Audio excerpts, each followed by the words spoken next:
Hi, I'm Damion Lupo, and you're watching Influencing Entrepreneurs. After years of teaching entrepreneurship and consulting business owners, I realized that true knowledge comes from the wins and losses of those entrepreneurs. These are the stories of those business leaders. I'm Cassmer Ward, and this is Influencing Entrepreneurs. Today, we're here with Damion Lupo of the Millionaire Action Plan and the author of 10 Steps to $10 Million. Damion, thanks for being with us today. It's great to be here. So, I was looking kind of in your background and, number one, I want to learn my 10 steps to get to $10 million, but I see a lot of this stuff out there. So I'm going to have some questions to dig into.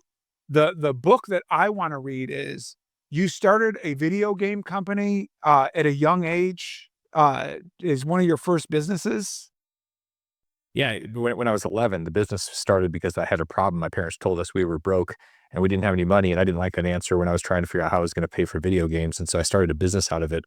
And that was the first time I remember actually starting a business. Ultimately, hired my parents for that, and it just kept going. Every time I saw a problem, all I saw was opportunities to start businesses, and that there ended up being, at this point, we're close to 80 companies that I've started and run over the last 40 years. So it's been a lot of learning. A few winners, but a lot of learning in the process. So take me back to that first business. What was the video game you were wanting to get? So really, I wanted to be able to buy games that my friends had. And when you're when you're a kid, there's certain things. And now it's like we're all kids because there's basically a candy store in every direction on social. We just see all the things, the shiny objects we want. And so I wanted to play all these different video games that were out there. And there was no money that my parents were going to give me. And so I said, all right, well, I had an idea. I'll just go buy them used. I'd play the games and I'd sell them off retail one at a time. So, well, yeah, and with that, so you start your video game company, and then that starts your path to entrepreneurship. When's your next business after that? I think they just kept popping up, whether it was a car detailing a business, or it was a tutoring service. A lot of it was service based. It was trading time for money. And that was the difference with the first one. It's actually scalable. It wasn't just my time. It started shifting down the road when I was in college. I got thrown out of college because I started a bookstore in my dorm room, and this is before Amazon went in and took over the entire market for books. But I thought I could have a better business here that serves the students. And the one loser there was the bookstore on campus, because I was undercutting them both on the buy and the sell of used books. Everybody was happy except them. They lost all their business. They went out of business, and I got thrown out of school because they said, you cannot put the bookstore out of business. I said, too late. And they said, well, you're out of here. And so that was the end of that, but it was very scalable. Like, I could do it. It wasn't just my time for money. It was, making $8 a book and, do 1,000 books in a week, and you paid for college for the semester. So it was just a problem I saw. And I went in there and created value for people, $8 at a time. So does that end your college career, or do you have to go elsewhere to finish up? So I went a number of different places. I did go back full time. What's that business that you run to? So at the time, I was buying and selling gold and silver. I was running that business, and which is hands down the world's worst business in terms of margin. It's like a 1 or 2%. So when somebody says, "Yeah, I'm selling a couple of $1 million of metals a year," and you're like, you're basically starving to death and homeless. And that was my experience back then. I was scraping together a few bucks here and there, but it was something. I was building a reputation on eBay and Amazon, had thousands of happy customers, probably because I was losing $10 or $20 per transaction to make them happy. I mean, I was undercutting and getting killed on fees. And ultimately, it built up a lot of reviews, which is part of buying market share, where you have a lot of people happy. But it wasn't a really rational business model. But sometimes you have to have a loss leader. My entire business was the loss leader to build up your reputation, and so I did that. And ultimately, that evolved into other businesses. So you lose all that money just to build your reputation. What is your reputation then able to earn after that?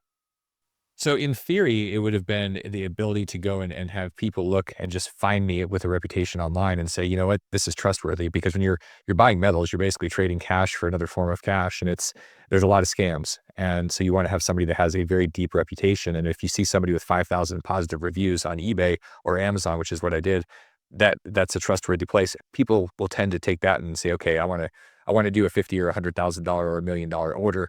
I think I was still kind of naive about the whole what it would take, and I was still trying to do too much myself. Were you able to flip it to where you were able to make some of that loss back, or was it just harnessing that reputation?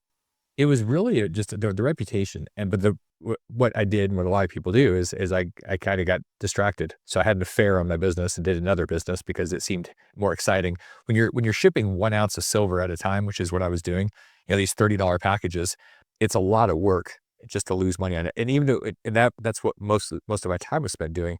So I said, there's got to be something else that I'm here for. This is not my purpose. And that was really the trigger. I thought something is off. I still do. I mean, tens of millions of dollars a year in the precious metals space with that company.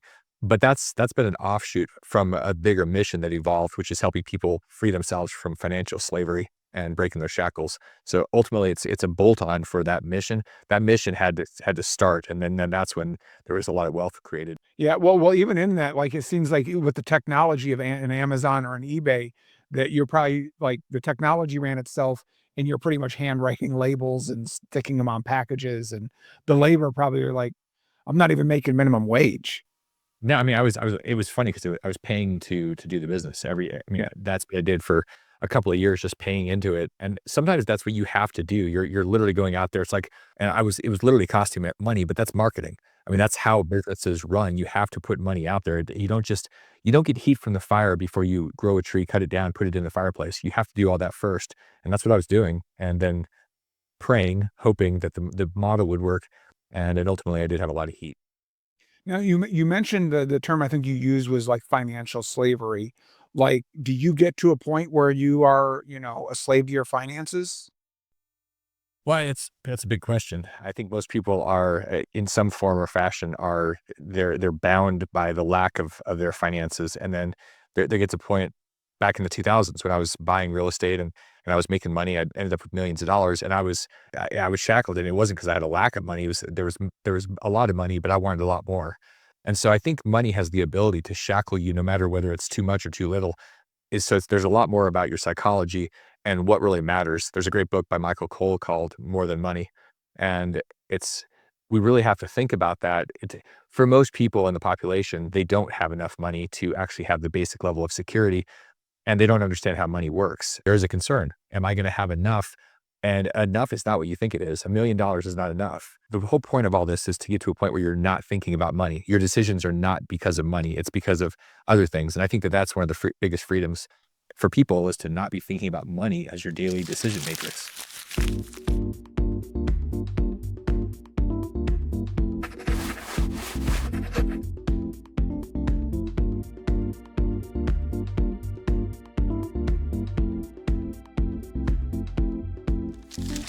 Some people can get to less than zero and just never recover that. Like, how do you do a gut check? It's a great question. And having gone homeless and having gone to, negative 5 million in 2008 with the real estate crash, and I used to think everybody needs to be an entrepreneur.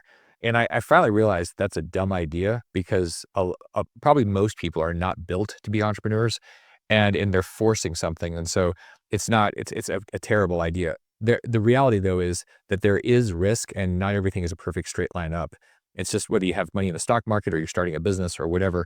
And how do you go through that process? One, you get used to having things not go as planned, and then having the practice of not dying, and then trusting you won't die when something goes against you. That's the biggest concern people have, that if I make a mistake, it's going to kill me. And so they just hesitate. They don't take any risks. And you don't have to risk everything like it's all on black or red. Like, that's not the point, but understanding that pain is part of the process. What is the part where you maybe even had some self-doubt and questioned yourself? Oh, and the hard stuff is all the personal development you do on yourself. It's challenging all these assumptions and beliefs that have been baked into us from childhood with our parents and society and everything else. I mean, there's a million things that we believe, and sometimes we're not conscious to it. So I would say that the biggest investment, best investment I've ever made is the continuous challenging of those beliefs by other people, coaches and mentors and therapists, where they're constantly asking questions and then being open. The hard work is saying, okay, I don't know what the question is. I'm open to it. And then when somebody asks you, you go, I'm going to go deep.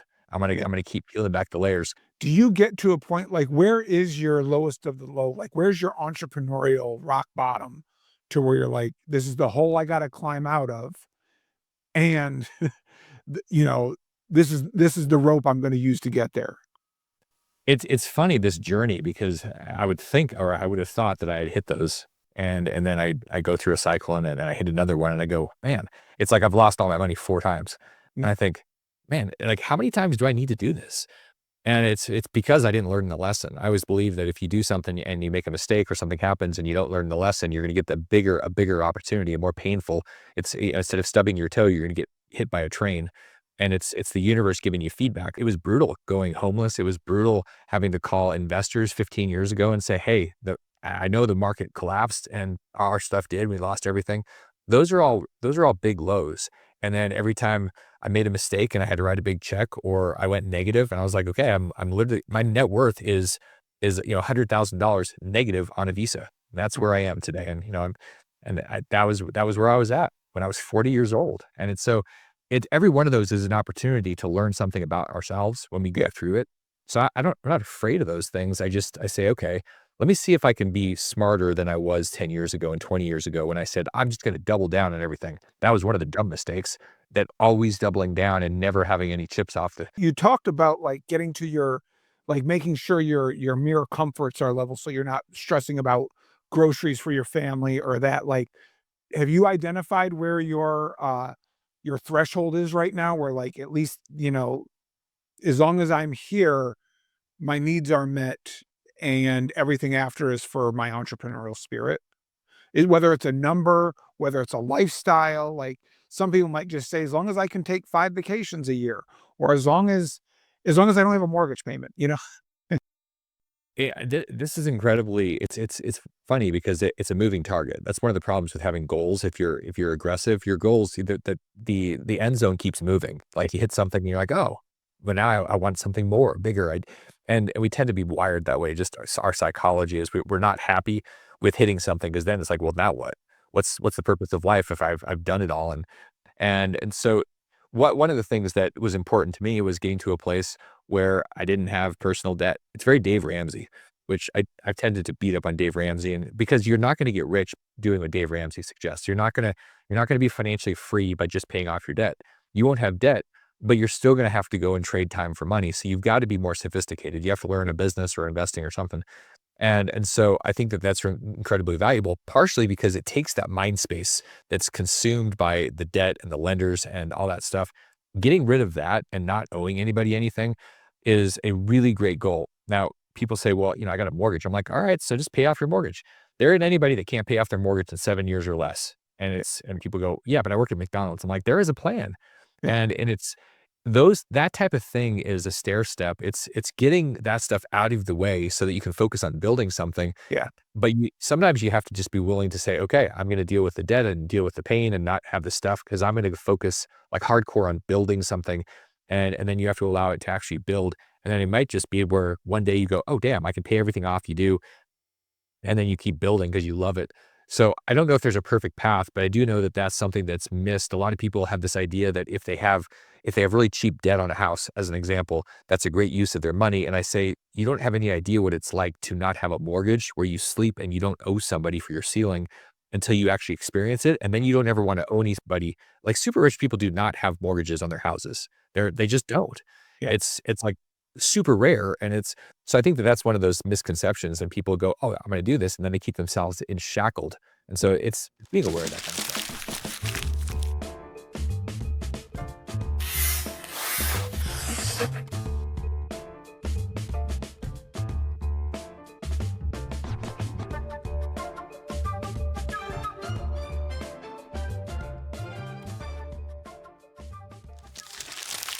So as you do this, you start putting together all of this to build up your millionaire action plan and your 10 steps to $10 million.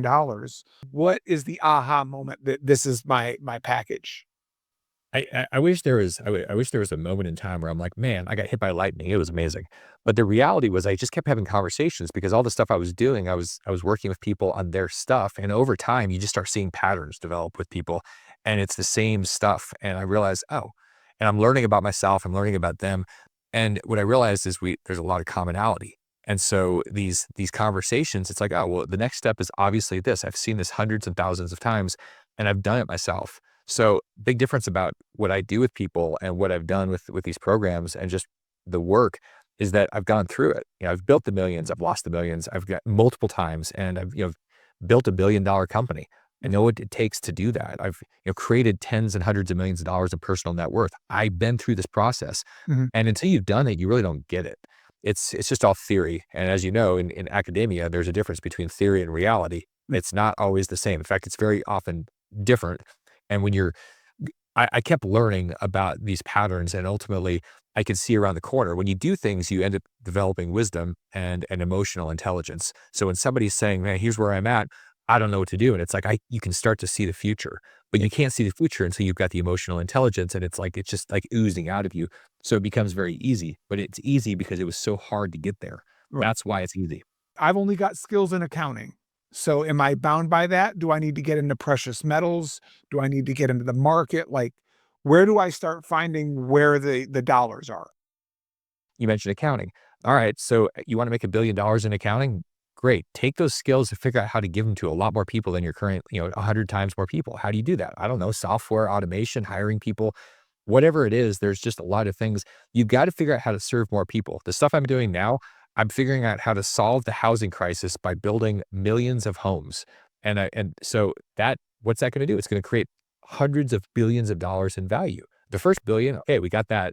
But that was because we created all this value serving people. And it wasn't because I said, okay, I'm going to go out on site and swing a hammer and build a house. I was like, okay, I got to bring hundreds and thousands of people together that have different skills, accounting skills, construction skills. I got to bring in hundreds of millions of dollars. Like there's all this stuff that has to happen. And it was simply because I said, what's the bigger problem? How many people do you get? I'm sure it's just as many as I get. Like, I just need $1 million idea that I can turn into a business. And I'm like, yeah, me too. Like, I mean, it's not just as easy as idea. In fact, I could give you the idea, but then you got to go execute it. The idea and the truth about the idea, because people do that, they say that all the time.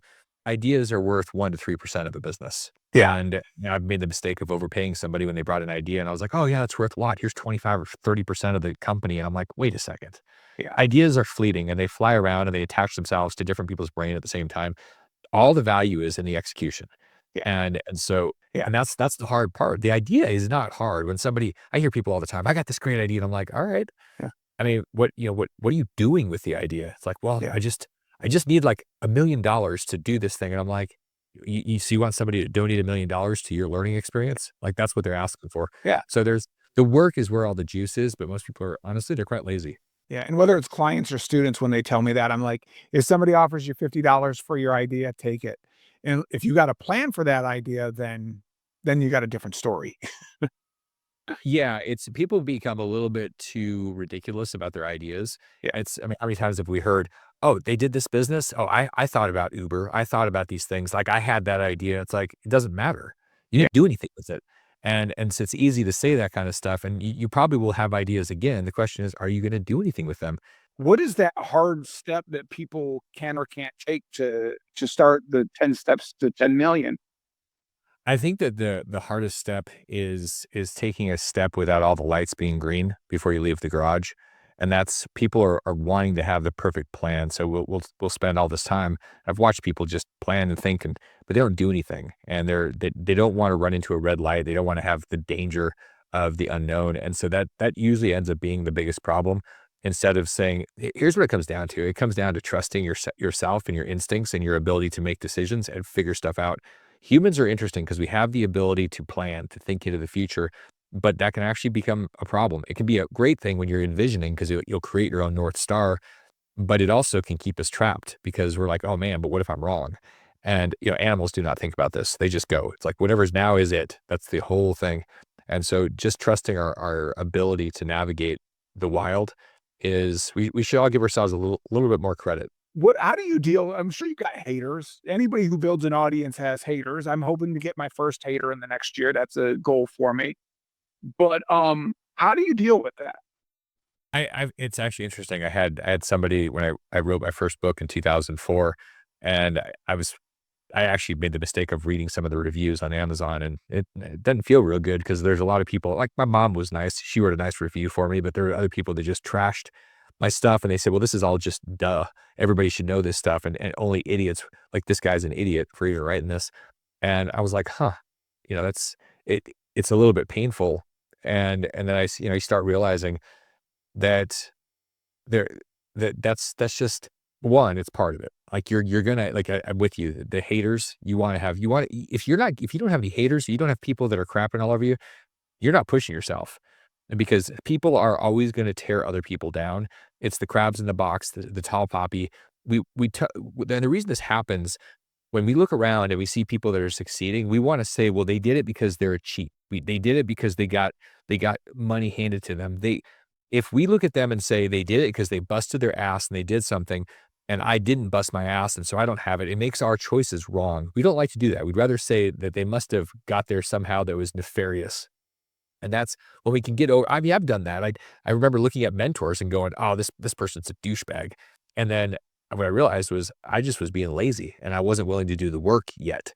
And that's a huge leap when you say, "All right, I'm going to look at people. I'm going to be inspired. I'm not going to try to tear them down just so I feel better about my own stupid life." Thing I like about how you framed all of this wasn't just selling, Ferraris and mansions and all this. It's all about serving people.